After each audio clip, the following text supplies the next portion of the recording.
لوگوں یہ میری تمہاری آخری ملاقات، آج کے بعد تم مجھے نہیں دیکھو گے۔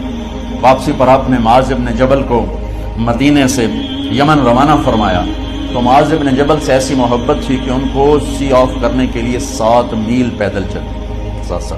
اب کسی کو روانہ کرنے کے لیے ساتھ نہیں چلتے تھے، مسجد سے روانہ کر دیتے۔ معاذ بن جبل کو 7 میل ساتھ چلے، اور جب آخری پوائنٹ آیا سفر کا تو کہنے لگے معاذ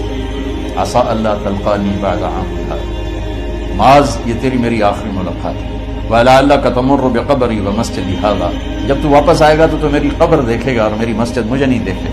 تو فَبَكَى مُعَاذٌ جِشْعًا لِفِرَاقِ رسول اللہ، تو معاذ بن جبل پھوٹ پھوٹ کے رونے لگے آپ کی جدائی کا تصور کر، تو آپ کی آنکھوں میں بھی آنسو آ گئے، تو آپ نے جلدی سے منہ یوں پھیر لیا، معاذ پیچھے ہو گئے اور آپ ادھر ہو گئے، اپنے آنسو چھپا لیے، اور فرمایا معاذ ان اول الناس بی المتقون من کانوا وحیث کانوا، معاذ اس جدائی کا غم نہ کر، جو تقوی پر مرے گا وہ میرا سب سے قریب ہوگا، چاہے وہ پاکستان میں ہو چاہے افریقہ میں ہو، میرے سب سے قریب وہ ہوں گے جو تقوی والے ہوں گے، جو اللہ سے حیا کرنے والے ہوں گے۔